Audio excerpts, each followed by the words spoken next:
Bonjour mes frères et mes sœurs. Aimez-vous les choses amères, des choses qui n'ont pas de goût, des choses qui sont déplaisantes? Aimez-vous même des expériences amères? Nous aimons ce qui est bon, ce qui est juste, ce qui est agréable, agréable à voir, à entendre, à toucher, à sentir, à goûter, certes, mais pourquoi est-ce que, d'une façon générale, nous ne faisons pas attention à ce que nous disons? Car ce qui est amer, nécessairement, n'est pas quelque chose dans le domaine physique.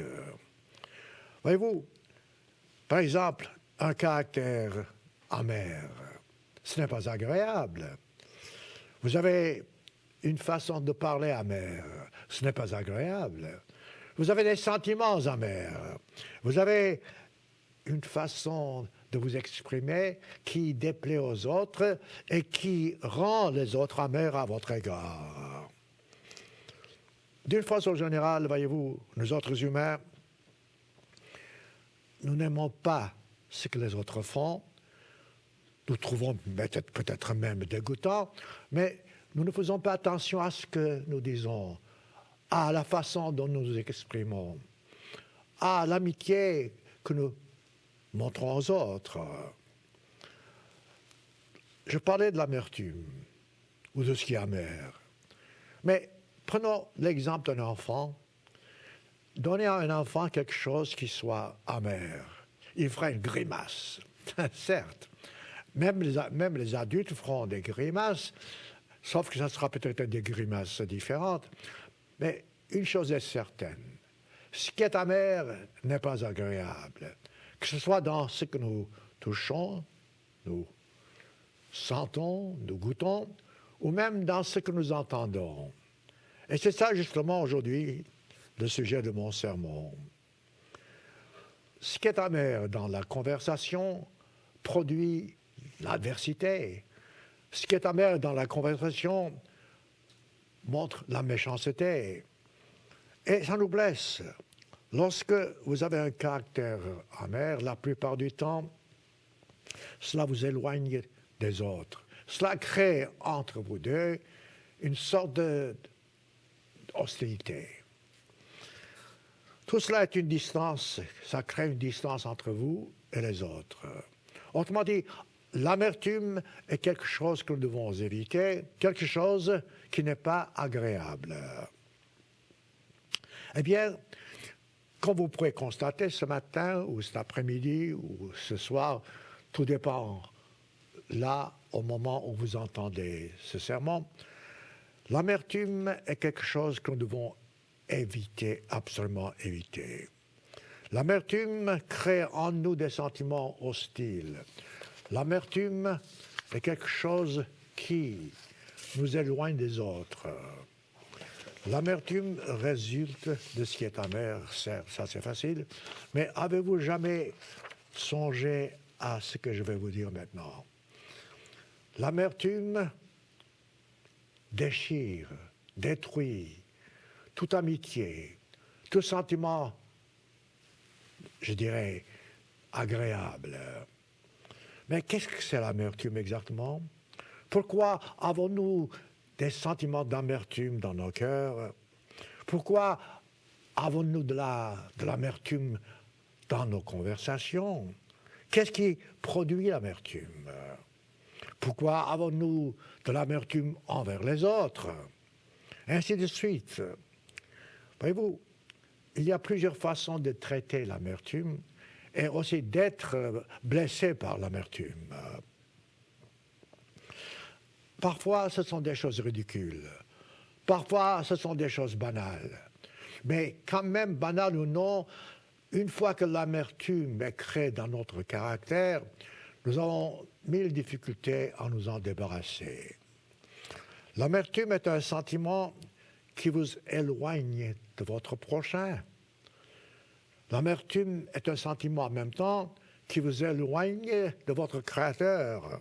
Humainement parlant, l'amertume est quelque chose qui vous blesse, quelque chose qui cause la tristesse.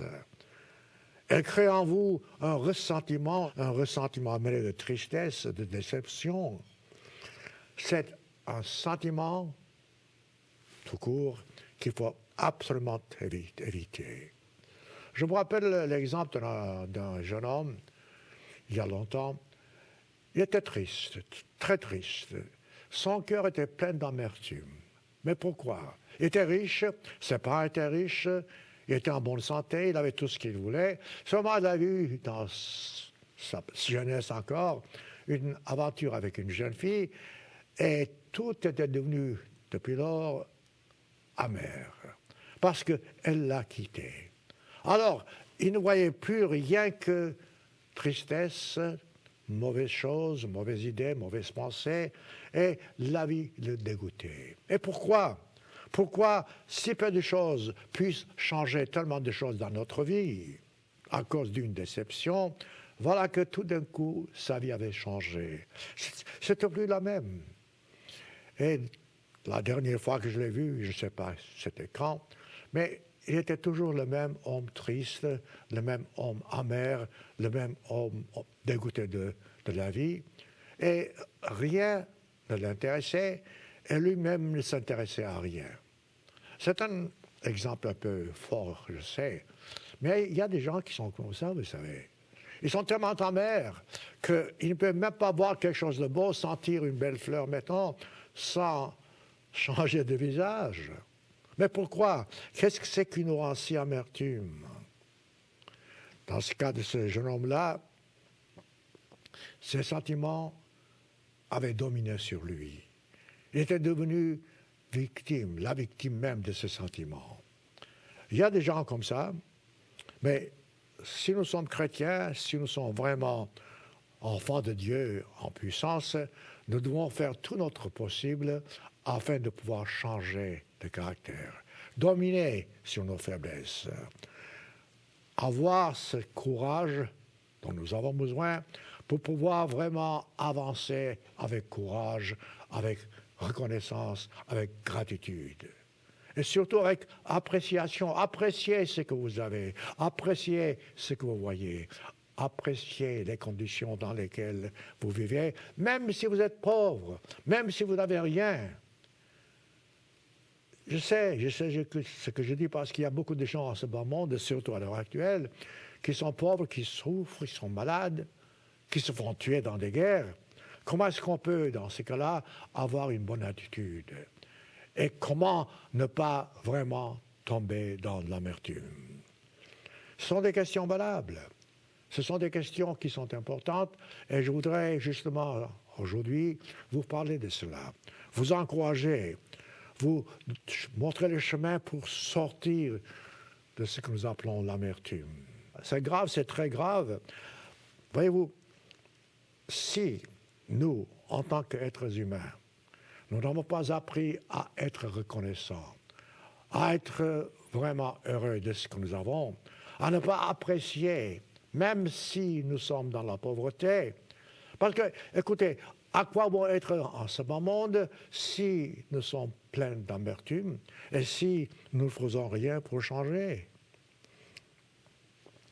Le dictionnaire, si vous en prenez un, vous verrez que le dictionnaire définit l'amertume comme étant un sentiment de quoi?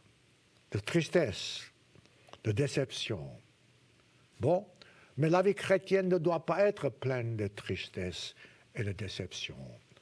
La vie chrétienne doit être une vie pleine de joie, pleine de, je dirais, de plaisir à vivre, plaisir à partager ce que vous avez. Dans l'Épître aux Hébreux, chapitre 12, versets 14 à 15, l'apôtre Paul parle de l'amertume.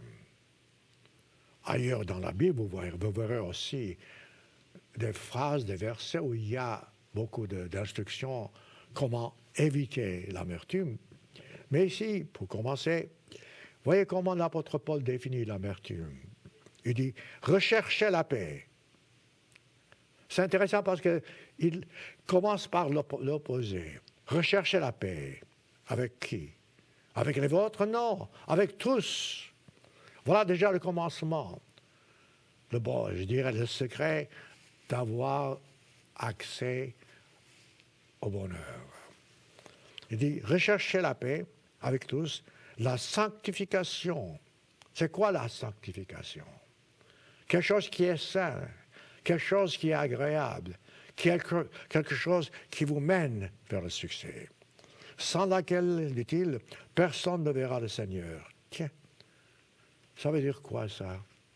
Autrement dit, nous sommes nés pour être un jour dans le royaume de Dieu, nous sommes nés pour être des enfants de Dieu, et si nous n'avons pas pu résoudre nos propres problèmes avec l'amertume, nous ne pourrons pas voir le Seigneur. Nous ne serons pas avec lui. C'est grave. Ensuite, Paul ajoute au verset 15, « Veillez, dit-il, à ce que nul ne se prive de la grâce de Dieu. » C'est quoi la grâce de Dieu? À ce qu'aucune racine d'amertume, notez voir, il dit, aucune racine d'amertume poussant des rejetons ne produise du trouble et que plusieurs n'en soient infectés. J'aime ce mot infecté, enfin, infecté dans ce sens que ça vous donne une idée générale de ce que c'est. Quelque chose d'infecté, ça se propage. Vous ne pouvez pas vous débarrasser de quelque chose d'infecté à moins que vous ayez à la racine. La Bible nous annonce d'avance que la fin de l'amertume, si elle n'est pas éliminée, cette amertume, c'est la fin. Autrement dit, c'est l'échec. Alors, si vous prenez la Bible, et si vous commencez à chercher dans la Bible des exemples, vous verrez que la Bible vous donne des exemples d'amertume qui sont très clairs, et la Bible nous montre aussi également comment éviter l'amertume. Je vous répète, mes frères et mes sœurs, si vous êtes vraiment chrétien, si, mettons, vous observez toutes les lois divines, si vous faites votre part afin de ne pas détester votre prochain, afin d'aimer votre prochain, et que vous faites vraiment tout ce qu'il faut faire en tant que chrétien pour observer les sabbats, pour observer les fêtes de l'Éternel, pour observer les commandements divins. Si vous faites tout cela, vous versez les dîmes et tout ce que vous voulez, mais si vous avez de l'amertume dans votre cœur, et si cette amertume est toujours là, si vous n'avez pas pu éliminer cette amertume, il y a beaucoup de chances que vous n'entrerez pas dans le royaume de Dieu. Je suis sérieux. Vous pouvez être un bon chrétien à vos yeux, aimer votre prochain comme vous-même, mais si vous avez de l'amertume dans votre cœur et que cette amertume commence à être infectée, vous n'entrerez pas dans le royaume de Dieu. Dans l'Ancien Testament, et je répète pour ceux qui sont nouveaux, l'Ancien Testament n'est pas séparé du Nouveau Testament. Les deux testaments ensemble forment la Bible. Donc, dans l'Ancien Testament, dans Deutéronome chapitre 29, versets 18 à 19, nous lisons « Qu'il n'y ait parmi vous ni homme, ni femme, ni famille, ni tribu, ni personne, dont le cœur se détourne aujourd'hui de l'Éternel. » Parce que dès que vous vous détournez de l'Éternel, vous êtes déjà dans la mauvaise attitude. Et vous avez déjà automatiquement de l'amertume dans votre cœur. Il dit, notre Dieu, pour aller servir d'autres dieux, ou les dieux de ces nations-là, qu'il n'y ait point parmi vous, pas de racines, qui produisent du poison et de l'absinthe. Autrement dit, ici, la Bible parle de l'amertume, comme étant du poison, de l'absinthe. Ce sont des choses sérieuses. Je continue, verset 19, Deutéronome 29, que personne, après avoir entendu les paroles de cette alliance, déclare Dieu, caractérisée avec un sermon, ne se glorifie dans son cœur, ne se dise « j'aurai de la paix, j'aurai la paix quand même, je suivrai les penchants de mon cœur, et que j'ajouterai l'ivresse à la soif. » La Bible est claire. Vous n'aurez pas la paix. Vous n'aurez jamais la paix si vous avez de l'amertume dans votre esprit, dans votre cœur. Vous avez beau prétendre, comme la Bible parle ici, l'amertume est une maladie en même temps. C'est une maladie contagieuse, si vous voulez, mais c'est comme une drogue. Donc, si cette drogue en vous n'est pas éliminée, si cette drogue en vous cause des effets, il faut avant tout vous débarrasser de cette drogue avant de commencer à changer votre attitude et changer votre façon de vivre et aussi changer vos sentiments pour devenir vraiment chrétien. Car une fois que vous êtes la victime de l'amertume, vous avez besoin d'un médecin. Je ne parle pas d'un médecin physique, je parle de l'Éternel Dieu. Je parle de sa Bible. Je parle des instructions qu'il vous donne dans la Bible très très clairement, afin que vous puissiez vous vaincre ce sentiment qui est extrêmement général et en même temps qui nous fait pécher. L'amertume est l'une des principales armes dont Satan, le diable, se servent. Eh oui, ce monde où nous vivons à l'heure actuelle est dominé par des sentiments sataniques. Vous savez pourquoi? Parce que d'abord, Dieu a permis et avait permis à Satan de rester ici en tant que chef de la terre jusqu'à ce que le Christ revienne. Pour le moment, Satan le diable, comme la Bible dit, est encore le Dieu de ce siècle. Et Satan le diable a énormément influencé et influence encore votre caractère et le mien. Il nous influence, il nous décourage. Il fait tout pour que nous puissions nous-mêmes être amers. Savez-vous pourquoi? Parce qu'il est, lui, devenu l'être le plus amer en ce bas monde. Il avait au commencement, avant même la création de l'homme, tout pouvoir sur cette terre. Il était au-dessus des anges. Il les gouvernait. Il avait toute puissance qu'on puisse vraiment désirer. Mais non, il ne s'est pas arrêté là.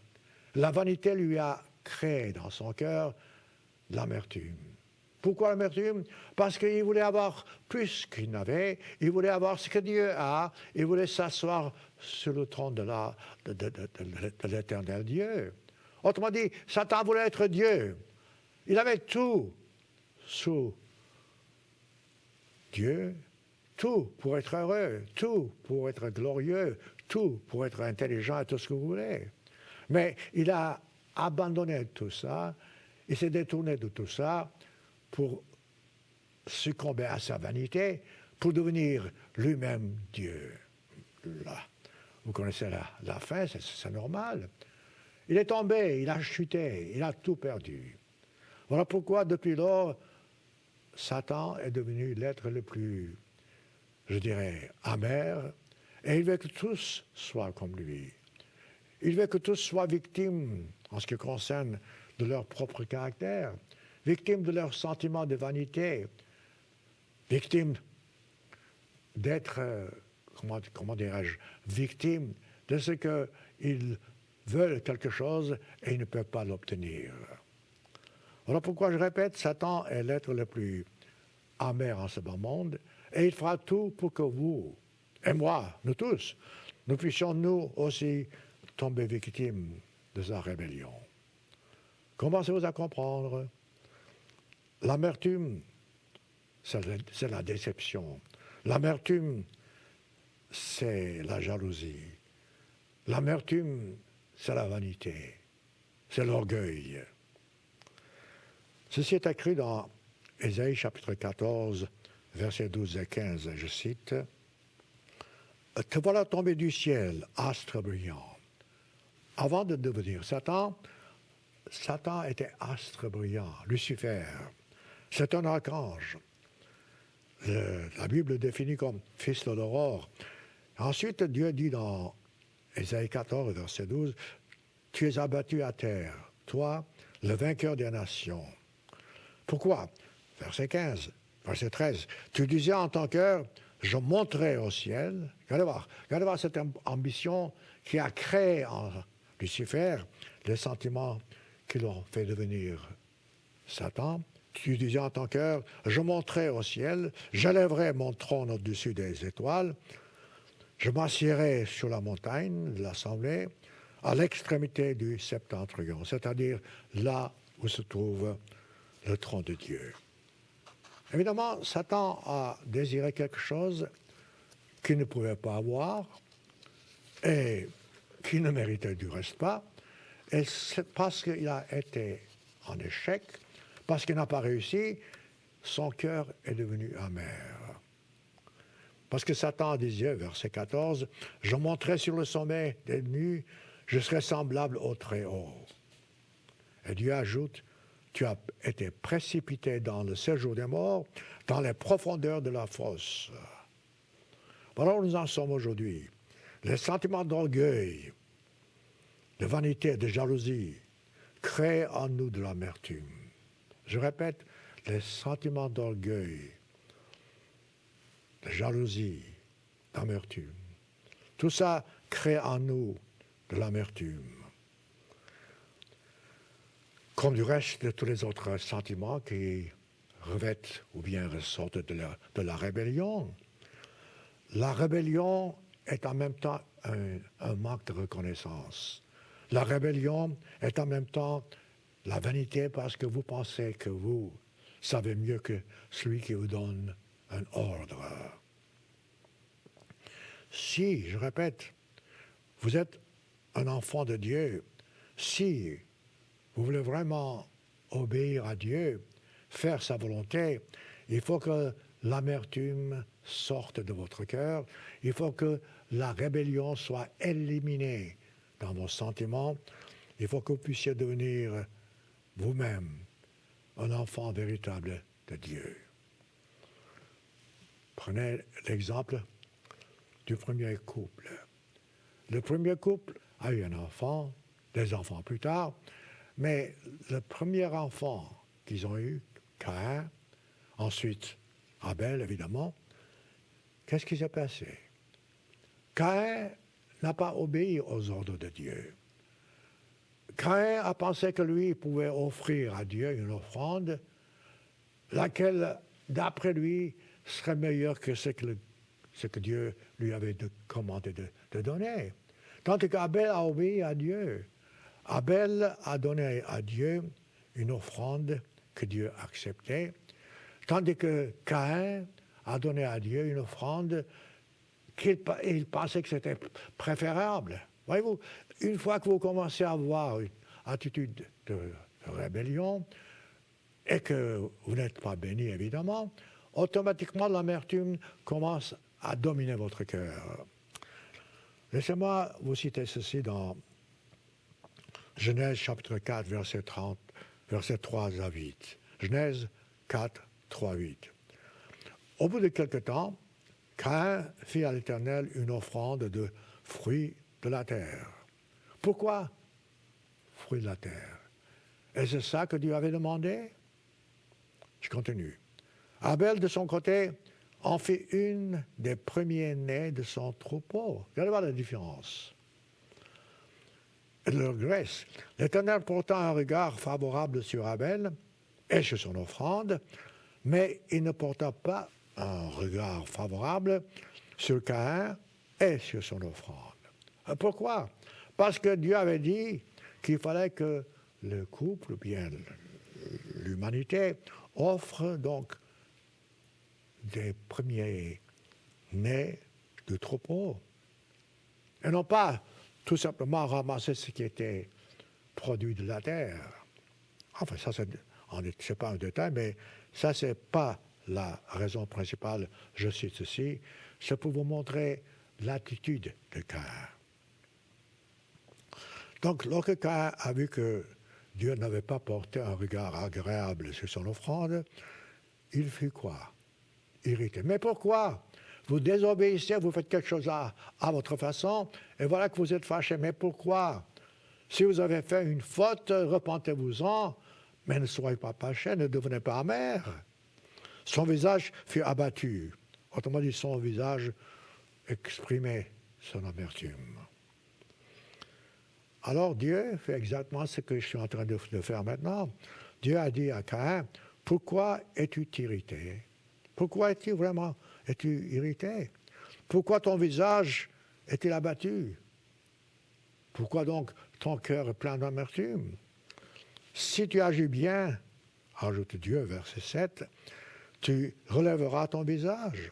Et si tu agis mal, le péché se couche à la porte. Et ses désirs se portent vers toi, mais toi, dit-il, domine sur le péché. Caïn n'a pas écouté cela. Caïn était toujours irrité parce qu'il pensait que Dieu était injuste. Regardez voir l'amertume de Caïn, jusqu'où ça l'a amené. Rappelez-vous, ce sont les premiers enfants sur cette terre, Caïn et Abel. Alors, Caïn adresse la parole à son frère Abel. Ce sont les deux, sauf les parents. Mais comme ils étaient dans les champs, Caïn se jette sur son frère Abel et le tue. Regardez voir. À ce point-là, Caïn était fâché contre son frère parce que son frère a été béni par Dieu, alors que lui-même ne l'était pas. Il ne l'était pas parce qu'il n'a pas fait ce que Dieu lui a dit. Ensuite, il est devenu amer. Et ça l'a amené à être criminel. Dans le Nouveau Testament, nous trouvons des sentiments pareils dans d'autres exemples, et nous pouvons toujours comprendre comment dompter nos sentiments d'amertume, comment éviter les dégâts causés par l'amertume. L'apôtre Paul en parle assez fréquemment dans ses épîtres, et il écrit surtout des versets que je voudrais vous citer aujourd'hui. C'est dans Éphésiens chapitre 4, versets 26 à 27. Éphésiens 4, versets 26 à 27. Notez-le. C'est très intéressant parce que l'apôtre Paul vous montre comment éviter pour que l'amertume ne crée pas en vous des sentiments criminels, comme ça a été le cas, par exemple, avec Caïn. Paul écrit, Éphésiens 4, 26 à 27. Si vous vous mettez en colère, voilà, parce que déjà, vous êtes en danger, vous êtes en colère, ne péchez point. Caïn s'est mis en colère, il a commis le meurtre. Vous mettez en colère, peut-être, je ne sais pas, vous commettez un péché. Alors, Paul dit, si vous vous mettez en colère, ne péchez point, que le soleil ne se couche pas sur votre colère. Autrement dit, n'allez pas vous coucher jusqu'au moment où vous avez trouvé la paix dans votre cœur. Ne donnez pas accès au diable. Voyez-vous, ce que j'ai dit ici, c'est exactement ce qui s'est passé à Satan le diable. Donc Satan a influencé Caïn pour que Caïn agisse comme lui-même agit contre Dieu, en se mettant contre Dieu, en se mettant en rébellion. Et l'apôtre Paul dit ne suivez pas cet exemple. Ne faites pas comme le diable. Ne faites pas comme, j'ajoute, Caïn. Vous savez, c'est un conseil extrêmement important. Moi-même, j'ai appris à mettre ce conseil en pratique. Lorsque quelque chose m'énerve, lorsque quelque chose me pousse à dire des choses ou à écrire une chose que je ne devrais pas, je ne le fais pas. J'attends jusqu'à ce que je trouve le calme pour pouvoir agir. Et si, d'autre part, s'il faut que je me repente d'un péché, s'il faut que j'aille trouver quelqu'un pour exprimer ma tristesse, ma déception, si vous voulez, mon chagrin d'avoir fait quelque chose de mal ou mauvais, alors je ne laisse pas le soleil se coucher. Je vais d'abord me repentir. Je vais d'abord demander pardon. Vous verrez la différence. Si vous avez quelque chose contre votre frère, si c'est possible, allez le trouver. Faites la paix avant de vous coucher. Dans mes occupations, dans mon travail, j'ai souvent des lettres à écrire. Et parfois, je suis moi-même dans une mauvaise attitude parce que je vois que la lettre est offensive. À ce moment-là, je n'écris pas la réponse. J'attends. Et je laisse à plus tard la réponse. Et la réponse, je vois moi-même que quand je suis calme, je peux écrire d'une façon différente. Autrement dit, je deviens chrétien dans mon attitude. C'est un conseil excellent. Allez trouver la personne que vous avez offensée avant que le soleil ne se couche. D'autre part, ne répondez pas tout de suite sur votre colère, parce qu'il est fort possible que votre réponse ou votre réaction ne soit pas bonne. Dieu nous ordonne, à travers la Bible, d'être miséricordieux. Eh oui, si nous sommes miséricordieux comme Dieu l'est à notre égard, nous éviterons beaucoup de difficultés dans notre vie. Mais souvent, voyez-vous, nous réagissons sous l'influence de Satan ou de la nature humaine, ou suite à suite d'amertume. Soyons miséricordieux comme Dieu est miséricordieux. Ça veut dire quoi, être miséricordieux? Ça veut dire pardonner, savoir pardonner. Lorsque vous avez fait du tort à quelqu'un, vous voudriez que la personne vous pardonne. Bien, agissez de la même façon envers les autres. Dieu veut que vous pardonniez aux autres. Dieu veut que vous soyez miséricordieux. Mais il nous ordonne pour que nous puissions nous-mêmes être miséricordieux. Notez ce qui est écrit dans Matthieu chapitre 18, versets 21 à 22, où nous lisons, parce que le Christ parle justement de miséricorde. Alors Pierre s'approche du Christ et lui dit, « Seigneur, combien de fois pardonnerai-je à mon frère ?» C'est une bonne question parce que nous voulons tous avoir la réponse. Alors Pierre a dit, « Sera-ce jusqu'à 7 fois ?» Comme vous savez, 7 est un chiffre qui est une totalité. Quelle a été la réponse du Christ? Verset 22. Je ne te dis pas jusqu'à 7 fois, mais jusqu'à 70 fois 7. Autrement dit, si 7 est un chiffre de totalité, multipliez 7 par 70, si vous voulez. Voilà. Autrement dit, il n'y a pas de fin en ce qui concerne la miséricorde. Si quelqu'un vous demande pardon, accordez-lui le pardon. Avec cette attitude, voyez-vous, nous ne pourrons pas vraiment pécher. Pécher dans ce sens que nous pouvons pécher, certes, mais nous péchons, nous nous repentons et Dieu nous pardonne. C'est ici la façon d'être miséricordieux. La Bible, je répète, parle toujours du pardon divin. Et la Bible répète que Dieu nous pardonnera aussi souvent que nous nous repentons sincèrement, profondément de nos péchés.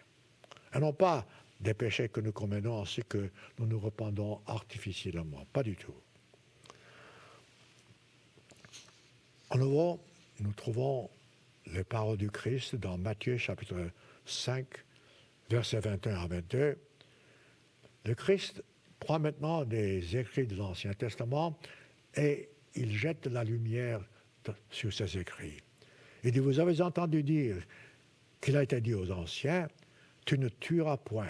Ici, maintenant, c'est un acte que tout le monde comprend ce que c'est. Tuer, c'est un péché. Tuer, c'est un crime. Tuer, c'est vraiment désobéir à tous les commandements divins. Alors, le Christ a dit, vous avez entendu dire qu'il a été dit aux anciens, tu ne tueras point. Celui qui tuera mérite d'être puni par les juges. Et c'est vrai. Maintenant, ça c'était l'Ancien Testament, qui est aussi le Nouveau Testament, mais le Christ ajoute quelque chose. Et c'est ça qui m'intéresse dans ce sermon. Mais moi, verset 22, mais moi je vous dis, quiconque se met en colère, voyez-vous, même les sentiments de colère, se met en colère contre son frère mérite d'être puni par les juges.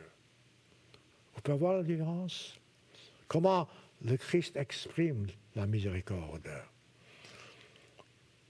Que celui qui dira à son frère Raka mérite d'être puni. Autrement dit, un mot désagréable. Et que celui qui lui dira insensé, même un mot donc qui n'est pas juste, qui n'est pas préférable de ne pas s'en servir, mérite d'être puni par le feu de la Jéhanne. Voilà jusqu'où le Christ met l'accent sur la miséricorde en ce qui concerne notre façon sous le Nouveau Testament. Cela ne veut pas dire que l'Ancien Testament n'est pas valable, parce que ceux qui tuent son prochain méritent déjà la mort. Mais ici, le Christ nous montre que même si nous offensons notre prochain par nos paroles, par nos actions, alors nous méritons également la mort. Voilà la différence. Et tout ça, ça peut aussi être causé par l'amertume. Et c'est souvent le cas. L'amertume nous fait devenir criminels. Et ça, c'est vraiment le cas. Il faut que nous puissions, nous tous, faire attention à cela. Le Christ, je donne des exemples parce qu'il faut que vous compreniez jusqu'où l'amertume vous mène. L'amertume est là, c'est comme un ennemi à votre porte ou bien un ennemi chez vous. Donc, à chaque occasion, si l'amertume peut vous détruire, sous l'influence de Satan, vous détruira. Voilà pourquoi le Christ a dit encore, et je cite, Matthieu chapitre 5, versets 23 à 24, « Si donc tu présentes ton offrande à l'autel, et que tu te souviens que ton frère a quelque chose contre toi, regardez encore l'importance de se repentir. Laisse là ton offrande devant l'autel, va d'abord te réconcilier avec ton frère, puis viens, présente ton offrande. » Et c'est ça dont nous avons besoin dans nos rapports chrétiens, dans nos rapports avec tout le monde, mais chrétiens surtout, parce qu'il faut avoir l'Esprit de Dieu en vous pour comprendre cette nuance. La Bible nous donne beaucoup d'exemples et aussi l'aide dont nous avons besoin pour pouvoir surmonter nos sentiments d'amertume. La Bible nous dit exactement, et également, comme vous pouvez voir, comment être miséricordieux.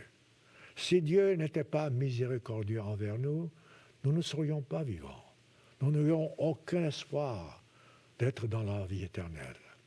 Voilà pourquoi, lorsque vous étudiez la Bible, tâchez de comprendre que si vous ne pouvez pas dominer vos sentiments d'amertume, dans ce cas-là, il faut changer votre façon de vivre afin de pouvoir entrer dans le royaume de Dieu.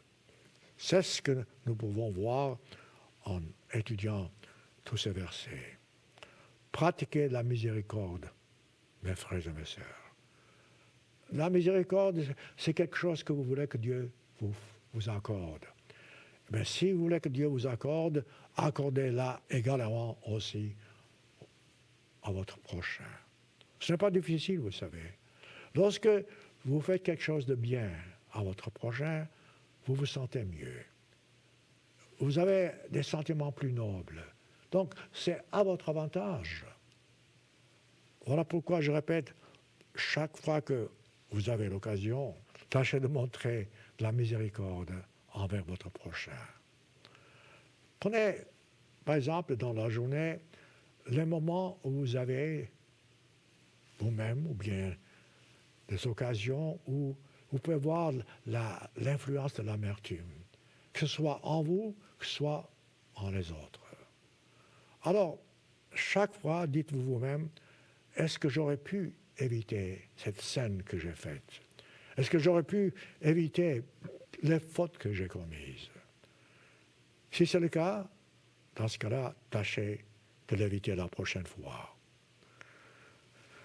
Je répète, la miséricorde est une qualité fantastique qui nous vient de l'Esprit Saint, La miséricorde est ce que Dieu nous accorde et qui nous permet d'entrer un jour dans son royaume.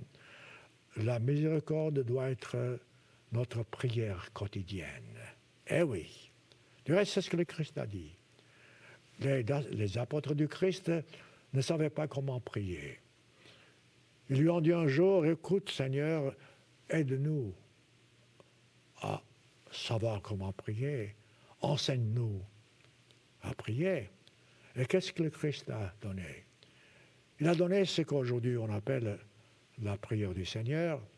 Ce n'est qu'un exemple. Mais dans cette prière, le Christ a dit, d'abord, nous devons remercier Dieu. Ensuite, être reconnaissant de ce que nous avons. Apprécier ce que nous avons. Et ensuite, au verset 12, Matthieu 6, 12, regardez voir comment le Christ enseigne chacun de nous à prier. Matthieu 6, verset 12. Pardonne-nous nos offenses, et l'amertume est une offense, comme nous aussi nous pardonnons à ceux qui nous ont offensés. Si vous pouvez vous rappeler cette instruction dans la prière que le Christ nous a donnée, si vous pouvez mettre ça en pratique, rien qu'à ça en pratique, mettons, il y a déjà beaucoup d'espoir que vous puissiez toujours vous repentir de vos péchés. Parce que vous dites à Dieu, pardonne-nous comme nous-mêmes nous pardonnons. Je vous dis, c'est comme ça qu'il faut étudier la Bible. C'est comme ça qu'il faut vraiment réfléchir. Dieu nous montre le chemin du succès. Ce n'est pas facile de dire « je te pardonne » si ce n'est pas vraiment dans votre cœur. Et vous devez savoir que ça doit être dans votre cœur, car vous-même, comme moi-même, comme nous tous, nous ne sommes rien et Dieu seul peut nous pardonner. Si nous demandons à Dieu de nous pardonner, nous devons agir de même. C'est une autre façon, je dis, de vaincre l'amertume. Si vous avez cette certitude que Dieu vous pardonne et que vous a pardonné, dans ce cas-là, soyez plein de courage et soyez vous-même, avalez votre fierté, allez vers votre prochain, dites écoute, je t'ai fait mal, je te demande pardon. Allez-y, essayez-le. Je connais quelqu'un qui a de l'amertume dans son cœur. Je lui ai écrit une lettre. Je lui ai dit, écoute, va et dis à ton prochain que tu te repens et que tu veux absolument qu'on te pardonne. Et vraiment, j'ai dit, fais ça, tu verras la différence. Pour le moment, je ne sais pas, il n'a pas encore fait. Mais je vous dis à vous qui m'entendez, qui m'écoutez, si vous avez de l'amertume contre quelqu'un ou quelqu'un vous a offensé, allez vous entendre avec lui. Allez lui parler, qu'il n'y ait pas de colère entre vous, qu'il n'y ait pas de l'amertume. Vous verrez la réaction, vous verrez le bien que ça vous fera, à vous et aussi à votre ami. Dans Luc chapitre 6, verset 37, le Christ dit encore, « Ne jugez point. » Voilà une autre raison pour laquelle nous avons de l'amertume. Nous voyons des cas où nous ne sommes pas d'accord. Bon, vous n'êtes pas d'accord, si ce n'est pas votre domaine, oubliez-le. Laissez la personne qui est en charge de s'en occuper. Mais nous avons cette tendance que nous voulons, nous, changer les choses alors que nous n'avons pas le droit. Voilà pourquoi le Christ a dit, ne jugez point. Pourquoi? Vous ne serez pas jugés. Vous ne voulez pas qu'on vous juge, dans ce cas-là, ne jugez pas les autres, à moins que ce soit votre métier ou bien votre domaine. Le Christ dit, ne condamnez point. Et combien de fois par jour nous condamnons les autres? Nous condamnons une action alors que ça ne nous regarde pas. Il dit, ne condamnez pas. Pourquoi? Pour que vous ne soyez pas condamnés. Absolvez et vous serez absous. Dans tout cela, comme vous pouvez voir, Satan, le diable, nous influence. Satan est condamné. Satan a plus d'espoir. Satan a tout perdu. Alors, il voudrait que vous et moi, nous perdions aussi tout. Que nous puissions suivre le chemin qu'il met devant nous, lui, et non pas le chemin que le Christ a mis devant nous. Nous devons être parfaits comme le Christ est parfait. Nous devons nous éloigner tout exemple que Satan nous donne. Et avec son astuce, parfois nous pensons que le chemin de Satan est plus agréable, alors que ce n'est pas du tout le cas. Ne fermons pas les yeux sur les bénédictions que nous avons. Ne fermons pas les yeux sur les instructions divines. Mais fermons les yeux sur les astuces de Satan. C'est comme ça que vous pouvez vraiment arriver au but. Je vous dis franchement, mes frères et mes sœurs, dans mon ministère, je vois des cas où les décisions prises par les hommes, parfois sont tout à fait insensées. Si chacun de nous s'occupait de ce qui nous regarde, et pas du reste, nous serions beaucoup plus heureux, beaucoup plus tranquilles. Parfois, nos sentiments, nos jugements sont tellement ridicules que si nous étions vraiment des gens sensés, nous ne ferions pas des choses pareilles. Nous ne commettrions pas de bêtises. Bêtises? Oui, bêtises. Laissez-moi vous en citer une dans la Bible. Franchement parlant, je sais parce que moi-même, j'ai fait cette expérience, pas comme je vous cite ici. Par exemple, lorsque je suis malade, qu'est-ce que je fais? Selon la Bible, évidemment, je sais que la maladie, la plupart du temps, c'est le résultat du péché. Donc, je tâche de savoir où j'ai péché, où j'ai transgressé les lois divines qui dictent la santé. Ensuite, après avoir compris cela, je vais voir un ministre de Dieu pour que je puisse être loin. Alors, vous direz pourquoi? Parce que Dieu le dit. Dieu me dit, quand tu es malade, Jacques chapitre 5, verset 14, demande aux anciens de l'Église que les anciens prient pour toi, et si tu as commis des péchés, ils te seront pardonnés et tu seras guéri. Ça, c'est donc le principe que je suis, et tous les gens de l'Église, vous qui m'écoutez, si vous êtes dans l'Église de Dieu, vous le faites.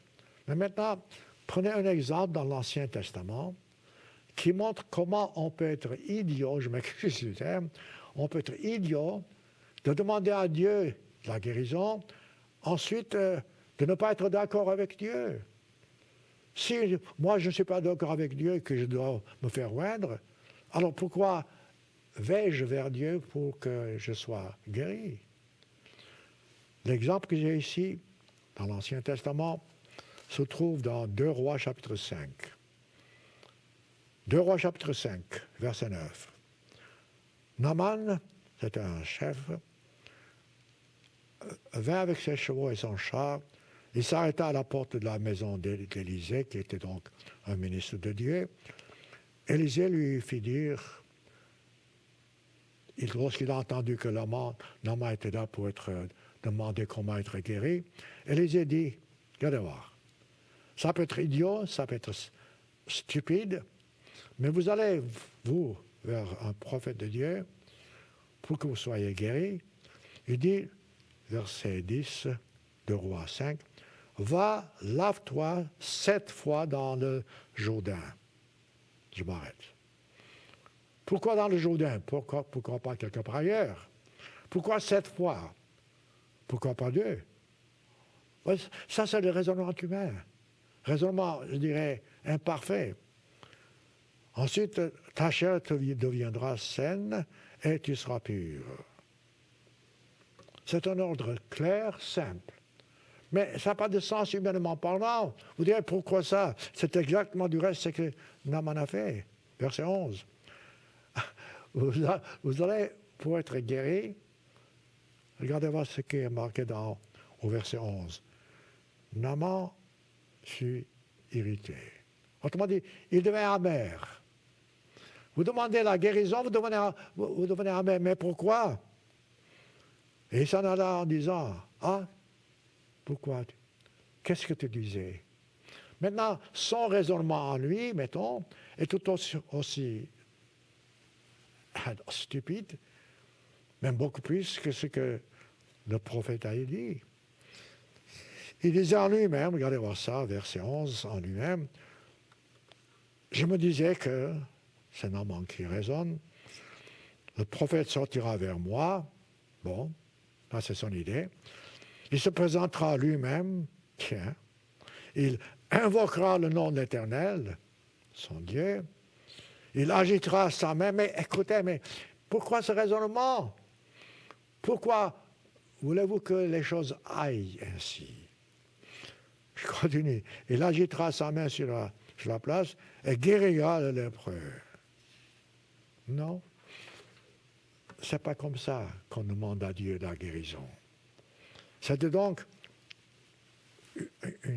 un exemple qui vous montre parfois comment nous demandons à Dieu quelque chose et ensuite nous ne sommes pas d'accord avec la façon dont Dieu agit. Nous ne sommes pas d'accord parce que notre façon de penser est différente. Vous connaissez le reste. Naaman est devenu amer. Verset 12. Les fleuves de Damas, dit-il, de Labana, le Parpre, ne valent-ils pas mieux que toutes les eaux à Israël? Ne pourrais-je pas, moi, m'y laver? Voyez-vous? Mais écoutez, vous demandez une chose et vous posez des conditions. Et devenir pur. Et Naaman s'alla, s'en retourna, et il partait avec fureur. Je peux dire, pour traduire, et il partait le cœur dans l'amertume. Ou bien dominé par l'amertume. Quel raisonnement stupide de la part de cet homme. Mais c'est ainsi que, je répète, nous agissons souvent. Dieu nous donne des instructions lorsque nous sommes malades, nous devons les respecter. Et non pas de dire, voilà comment je voudrais être guéri. De la même façon, vous savez, lorsque vous vous faites oindre et vous n'êtes pas guéri tout de suite, pourquoi êtes-vous parfois déçu? Parce que vous voudriez être guéri sur place. Bon, c'est juste, c'est bien. Mais si Dieu préfère ne pas vous guérir sur place, dans ce cas-là, reconnaissez qu'il a entendu vos prières et qu'il vous exauce et que vous serez exaucé au moment opportun jugé par Dieu. Autrement, vous agissez comme Naaman.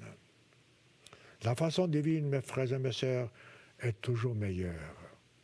Si vous la comprenez, si vous la demandez selon sa volonté, si vous faites votre part. Une autre raison d'être amer, c'est d'être jaloux. Dans ce cas particulier, mettons, si quelqu'un d'autre est guéri, lorsque vous êtes malade vous-même, si quelqu'un d'autre est guéri, tout de suite, vous ne l'êtes pas, vous êtes jaloux, vous êtes fâché, vous êtes amer. Et vous commencez à juger Dieu même. Là encore, si Dieu ne vous a pas guéri sur le champ même, soyez reconnaissant de ce que vous avez le privilège de le prier. C'est un privilège pour nous tous, une faveur spéciale que nous puissions nous adresser au Créateur suprême. Et oui, chaque fois que vous vous mettez à genoux pour prier, ne dites pas « Oh, il faut que je prie encore ». Non, c'est une faveur que vous faites à vous-même. Si vous saviez ça, si vous compreniez ça, chaque fois que le moment arrive pour vous de prier, réjouissez-vous-en. Dites, oh, je suis content, je vais prier maintenant. Est-ce le cas, ce qui vous concerne? Ou est-ce que vous dites, oh, il faut que je prie maintenant, je me demande s'il faut que je prie longtemps ou non. Si vous aviez goût à la prière, vous ne compteriez pas les moments. Au contraire, vous seriez tellement heureux de pouvoir passer tant de moments avec Dieu ou avec le Christ en privé. Donc voilà ce que j'entends par ne pas devenir amer. Nous avons, nous, tous, dans la vie, des occasions où nous pouvons voir injustice. Mais lorsque vous pouvez voir que Dieu vous aime, que Dieu vous donne plus que vous ne méritez, et c'est le cas pour tous, dans ce cas-là, vous serez reconnaissant à Dieu. Que votre cœur soit plein de reconnaissance, soit rempli de reconnaissance. Si vous avez de la reconnaissance dans votre cœur, vous ne pouvez pas être amer. Et ça, c'est vrai. Je continue. Je vous ai souvent cité les paraboles du Christ, où les questions, comment le Christ nous montre comment un de nos membres, par exemple, se détourne de la vérité, ou bien, si c'était dans la vérité, comment nous devons nous comporter. Si quelqu'un de la famille, si vous êtes dans l'Église, quitte l'Église, et s'il revient, quelle sera votre attitude? Je vous ai souvent cité la parabole de l'enfant prodigue, mais laissez-moi prendre juste la deuxième partie de cette parabole. Autrement dit, l'attitude de l'enfant aîné qui n'était pas censément prodigue, et lorsqu'ils reviennent, lorsqu'ils voient la joie qu'il y a, surtout de la part du Père, ils se demandent, mais qu'est-ce qui se passe? Alors on lui dit que ton frère n'était pas là, qu'il était perdu, il est revenu, et ton Père maintenant fait un grand festin. Alors, si c'était vous, le fils aîné, comment est-ce que vous réagiriez? Le fils aîné, censément le bon fils, était fâché. Il fallait que le père sorte de la maison pour revenir, pour lui demander de rentrer dans la maison. Et après, vous n'avez qu'à lire le reste, je n'ai pas le moment. Mais le fils aîné commence à dire toutes sortes de choses qui ne sont pas vraies. Il dit, tu ne m'as jamais donné ceci ou donné cela, alors que le père avait partagé déjà. Alors que le père avait partagé déjà la fortune. Dans Hébreux chapitre 12, versets 5 à 11, le Christ nous dit que parfois Dieu nous châtie. Si Dieu nous châtie, c'est toujours pour notre bien. Regardez comment c'est marqué. Hébreux 12, chapitre 5 à 11. Je prends juste quelques versets.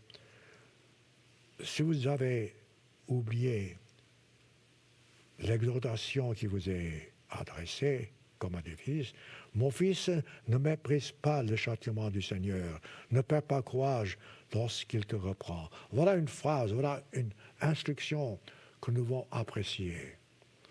Le Seigneur châtie, verset 6, Hébreux 12, celui qu'il aime. Il frappe de la verge, tous ceux qu'il reconnaît pour ses fils. Ensuite, Paul ajoute, supporter le châtiment, c'est comme des fils que Dieu vous traite. Ensuite, c'est intéressant parce qu'il explique encore, d'ailleurs, dit-il, puisque nos pères, selon la chair, autrement dit, pères humains, nous châtient ou nous ont châtiés, et que nous les avons respectés, ne devons-nous pas, à bien plus forte raison, nous soumettre au Père des esprits pour avoir la vie? Je voudrais vous donner un exemple encore, je pense que j'ai le temps, un exemple très vivant, un exemple qui nous touche chacun de nous, presque chaque jour, chacun de nous, dans une parabole que le Christ a donnée. Le Christ a parlé du ciel, du royaume du ciel. Le Christ nous a montré que nous devons toujours faire confiance en Dieu, que Dieu est toujours juste, toujours bon, et qu'il nous bénit. Matthieu 20 plutôt, Matthieu 20, versets 1 à 16. C'est vraiment intéressant. Prenez le temps de lire attentivement. Le Christ dit, le royaume des cieux est-il semblable à un maître de maison, donc lui-même, qui sortit dès le matin afin de louer des ouvriers pour sa vigne. Laissez-moi vous dire ici, en résumé, que le Christ nous appelle aujourd'hui, certains d'entre nous, dans son Église, et certains sont entrés il y a longtemps, d'autres entrent maintenant, d'autres entreront plus tard. De toute façon, le Christ appellera les gens comme il voudra, quand il le voudra. Maintenant, c'est l'attitude des gens. De votre attitude, de la mienne. Il convient, verset 2, il convient avec eux d'un denier par jour. Autrement dit, c'est clair, le salaire est fixé. Et l'ouvrier, celui qui est appelé, accepte. Ensuite, il les envoie donc, ces ouvriers, à sa vigne. Alors, il y a un contrat entre vous et le Christ, votre maître. Vous acceptez le contrat, et donc, ça y est, vous travaillez la journée. Qu'est-ce qui se passe? Le maître sortit le troisième heure, verset 3, et il vit d'autres ouvriers qui étaient sur place, qui ne faisaient rien. Il dit, et vous, allez aussi à ma vigne, je vous donnerai ce qui est raisonnable. Ici, il n'a pas spécifié le montant, il dit ce qui est raisonnable. Mais au premier, il avait dit, voilà ce que vous gagnerez. Ensuite, il va plus loin. 6e heure, verset 5. Et il fait la même chose. Verset 6. À 11e heure, autrement dit, il n'y a qu'une seule heure qui reste pour les ouvriers pour travailler. Qu'est-ce qui se passe? 11e heure, il les trouve sur place, il leur envoie, il leur dit la même chose, il dit, je vous donnerai ce qui est raisonnable. Alors, j'abrège. Donc, le moment arrive pour être payé, pour ainsi dire. Les premiers arrivent, verset 10, croyant recevoir davantage, mais pourquoi? Ils avaient reçu la promesse du chef, du patron, du maître, que s'ils travaillaient donc toute la journée, ils recevraient tant d'argent. Les autres avaient reçu la promesse qu'ils recevraient ce qui serait juste aux yeux du maître. Alors, voilà maintenant comment nous, tous, nous réagissons. Donc, les premiers qui revinrent et qui reçurent la même chose que les derniers, n'étaient pas contents. Ils étaient amers, ils étaient fâchés, ils voyaient injustice. Mais pourquoi? Ils avaient reçu et ils ont reçu ce que le maître leur avait dit, voyez-vous. Mais ils ne voulaient pas ça, ils voulaient davantage. Pourquoi? Ils dirent, verset 12, nous avons travaillé toute la journée alors que ces derniers n'ont travaillé 1 heure. Et tu les traites à l'égard de nous qui avons supporté la fatigue du jour et la fatigue de la chaleur. C'est vrai, c'est juste. Mais voyez-vous, ça c'est la façon humaine de voir les choses. Le Christ nous a donné et nous donne ce qu'il nous a promis. Si d'autres reçoivent plus que nous, ce n'est pas une raison pour nous d'être amers. Ces ouvriers étaient pleins d'amertume. La réponse du Christ est magnifique. Il dit, voyez-vous, il ne parle pas avec colère. Il dit, mon ami. Déjà, ça prouve la bonté du Christ. Il dit, mon ami, dit-il, je ne te fais pas tort. Je ne te fais pas tort. N'es-tu pas convenu avec moi d'un denier? Prends ce qui te revient. Va-t'en. Je vais donner à ce dernier autant qu'à toi. Ensuite, on n'avait qu'à lire le reste, c'est beau, il dit, est-ce que tu vois de mauvais œil le bien que je fais aux autres? Pour entrer dans le royaume de Dieu, nous ne devons pas voir injustice de la part de Dieu, si Dieu se montre bon envers tout le monde. Du reste, ça va se passer, ça, vous savez. Ça se passe dans l'Église, ça se passera dans le monde. Au dernier moment, le Christ sera bon avec des personnes, envers des personnes qui n'ont pas, eux, obéi à Dieu aussi longtemps que vous avez obéi à Dieu. Qui n'ont pas observé les commandements de Dieu aussi longtemps que vous, peut-être, avez observé les commandements de Dieu. Alors, si ce moment arrive, direz-vous à Dieu, écoute, tu leur donnes plus que moi, ou bien je mérite plus. Voilà comment, je répète parfois, l'amertume remplit nos cœurs. Voilà comment l'amertume détruit notre occasion de pouvoir entrer dans le royaume de Dieu. L'amertume, les raisonnements humains, les pensées de Satan peuvent vraiment nous détruire, à moins que nous puissions, nous, suivre la voie du Christ, la voie que le Christ a mise devant nous. L'apôtre Paul a écrit dans Romains chapitre 6, verset 23, « Le salaire du péché et l'amertume est un péché. Le salaire du péché, dit, c'est la mort. La vie éternelle, dit-il en Jésus-Christ, c'est le don de Dieu. Le don de Dieu parce que vous avez le Saint-Esprit de Dieu qui vous permet de comprendre ces vérités indispensables. N'oubliez pas les recommandations du Christ. N'oubliez pas les recommandations de l'apôtre Paul. Les recommandations de l'apôtre Paul. Notez ce qu'il écrit en disant, dans Éphésiens chapitre 4, versets 31 à 32, regardez voir comme c'est clair, que toute amertume, voilà, c'est directement le mot dont nous nous servons aujourd'hui, que toute amertume, toute animosité, toute colère, toute clameur, toute calomnie, toute espèce de méchanceté disparaisse du milieu de vous. Voilà comment arriver au but.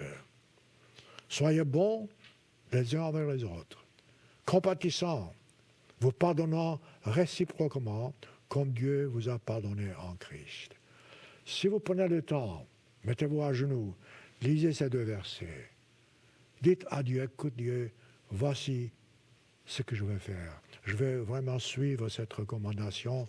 Donne-moi la force, donne-moi la compréhension, donne-moi l'appréciation de ce commandement que tu me donnes.